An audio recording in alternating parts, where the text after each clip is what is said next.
Hello friends, welcome to Fitistan. आज हम हैं होरांगी ताइक्वांडो एकेडमी में और शूट कर रहे हैं जो न्यू अमेंडमेंट्स हुए हैं उसके बारे में। लेकिन उससे पहले आप सभी से रिक्वेस्ट है, इससे पहले new taekwondo rules and regulations के ऊपर कुछ दिन पहले वीडियो आई है, उस वीडियो को आप देखें। उसके बाद आपको बहुत अच्छे से समझ में आएगा कि आज मैं किन अमेंडमेंट्स के बारे में बात कर रहा हूँ। तो चलिए बिना टाइम वेस्ट करते हुए वीडियो शुरू करते हैं और बात करते हैं कौन कौन से अमेंडमेंट आए हैं। तो सबसे पहले हम बात करेंगे टाई को लेके।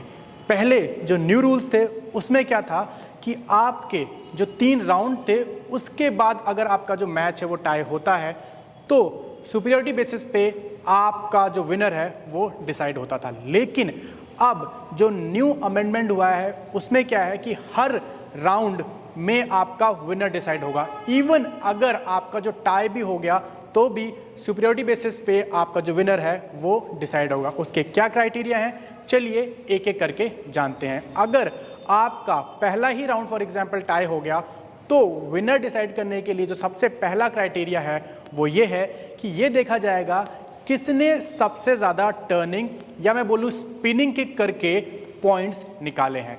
जिसने सबसे ज़्यादा स्पिनिंग किक से पॉइंट निकाले होंगे, जिसने सबसे ज़्यादा टर्निंग किक से पॉइंट निकाले होंगे, वो एथलीट वहाँ पे जीत जाएगा।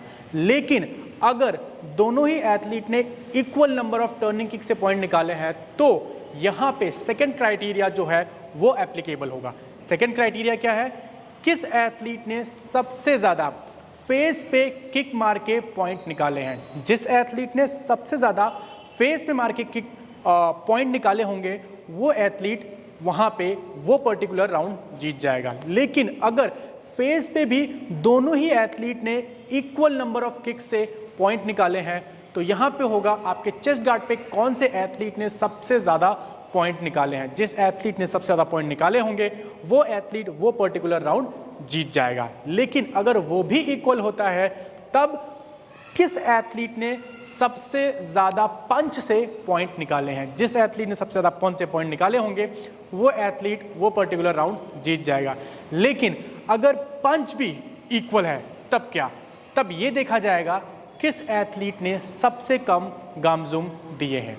जिस एथलीट के सबसे कम गामजूम होंगे वो एथलीट वो पर्टिकुलर राउंड जीत जाएगा। लेकिन अगर गामजूम भी इक्वल हुए तब क्या, तब ये देखा जाएगा किस एथलीट के नंबर ऑफ हिट्स, सेंसर में मैं बात कर रहा हूँ, ज़्यादा है। जिस भी एथलीट के नंबर ऑफ हिट्स ज़्यादा रजिस्टर होंगे वो एथलीट वो पर्टिकुलर राउंड जीत जाएगा। लेकिन अगर नंबर ऑफ हिट जो रजिस्टर्ड हुए हैं आपके सेंसर पे वो भी इक्वल हुए तब यहाँ पे आते हैं रेफरीज और रेफरी डिसाइड करेंगे कि कौन सा एथलीट डिजर्व करता है वो पर्टिकुलर राउंड जीतना।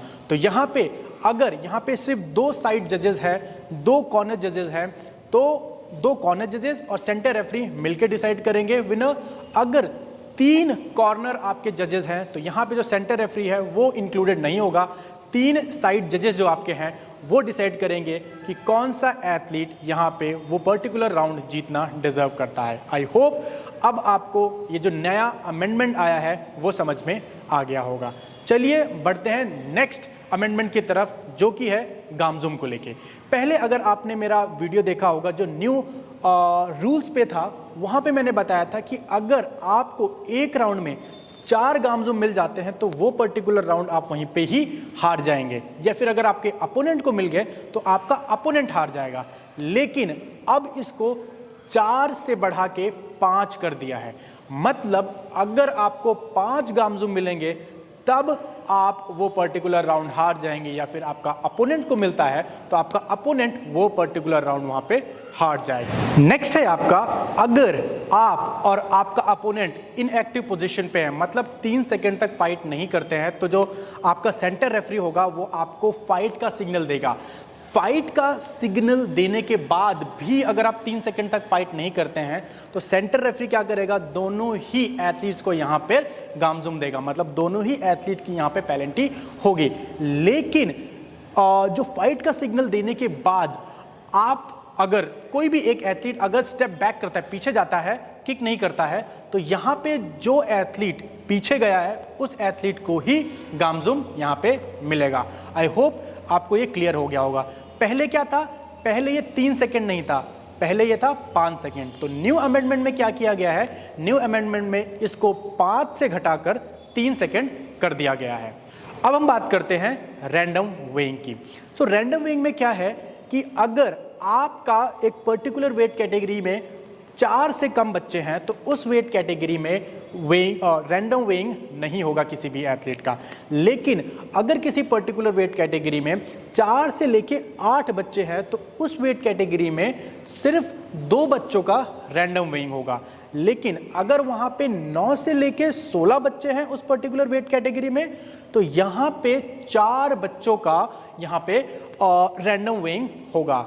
अगर किसी पर्टिकुलर वेट कैटेगरी में 17 से लेके 32 मतलब 17 से लेके 32 एथलीट्स हैं तो उस पर्टिकुलर वेट कैटेगरी में सिर्फ 6 बच्चों का रैंडम वेइंग होगा।